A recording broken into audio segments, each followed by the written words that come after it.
What we are talking now is vandalism. Even if you put a chopper and you identify the fault where it is, our engineers cannot move in and affect the job because of the security issues. This is not a deliberate effort. It's not aimed at hurting the people in the northern part of the country. What we have in Nigeria as a national grid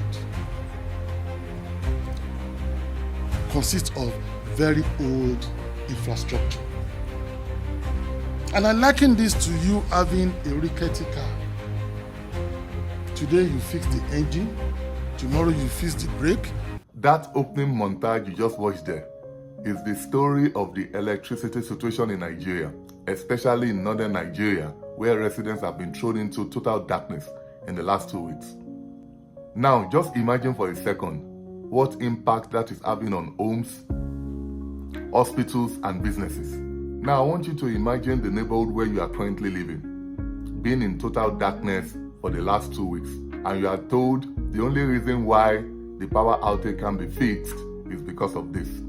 Our engineers cannot have access to the transmission line because of insecurity.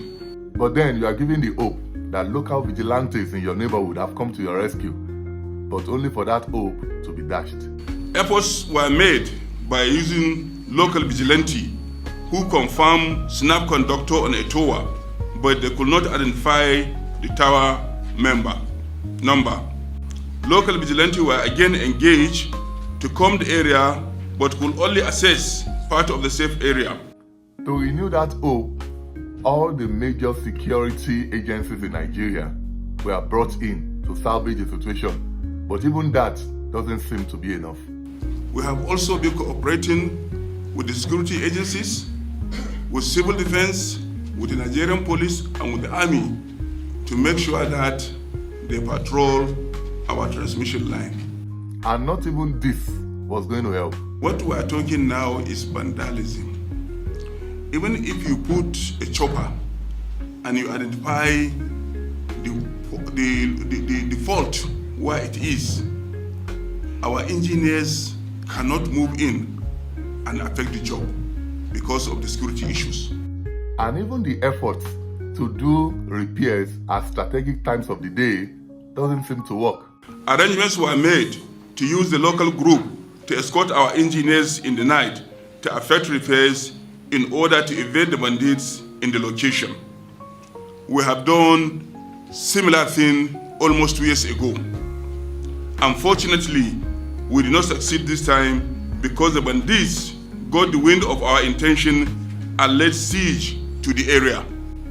As I'm talking to you now, our engineers have been working to make sure that they restore that line. But even in that area, we have to get a military escort before our people can walk. And anytime it is getting to 6 p.m., they have to leave the place and go back to a safe place, sleep there, and come back in the morning. Eventually, it was the combat arm of the Nigerian Air Force that came to the rescue. Mind you, their intervention wasn't to fight the bandits. It was simply to just provide protection for the engineers to do their work. Transmission Company of Nigeria solicited the support of the Nigerian Air Force for unmanned aerial surveillance on 17th October 2024, and the infected towers were identified. Sadly, the only intervention that appears to have worked isn't one that will be readily available, and so they had to resort to the grace of God. And we believe in the next 5 days, by God's grace, power will be restored across the northern states. It's not a deliberate effort.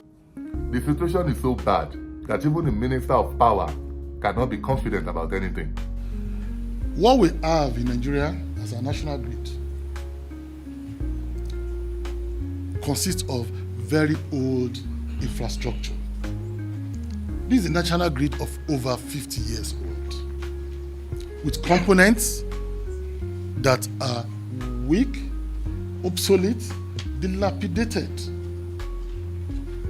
which includes the lines, the substations, which has old transformers.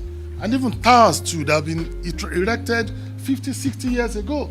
A number of them are falling due to the effect of weather and climate changes. So, which means that it needs continuous maintenance. And the maintenance have been abandoned for a long time. When we talk about maintenance, it also requires a lot of money to ensure adequate and regular maintenance. So what we have now, we will continue to manage it and prevent frequent disturbances until we are able to overhaul this infrastructure 100%. And I liken this to you having a rickety car. Today you fix the engine, tomorrow you fix the brake, the day after you fix the transmission line and transmission system in the car. It is not unlikely you'll be experiencing occasional itches, occasional breakdown. So, that rickety car analogy from the minister might be true, but there's an elephant in the room. Truth is, to get any major work done in many parts of the north today, you have to pay levies. I mean pay monies to bandits, without which nothing will get done. I understand why they might be reluctant to disclose this. But what they are not saying is that they actually pay bandits to be able to do some of these repairs. And that is the sad reality of the situation we find ourselves today in northern Nigeria. Goes without saying that the earlier the minister and his team starts to tell Nigerians the inconvenient truth, the better it will be for them and I guess for every one of us.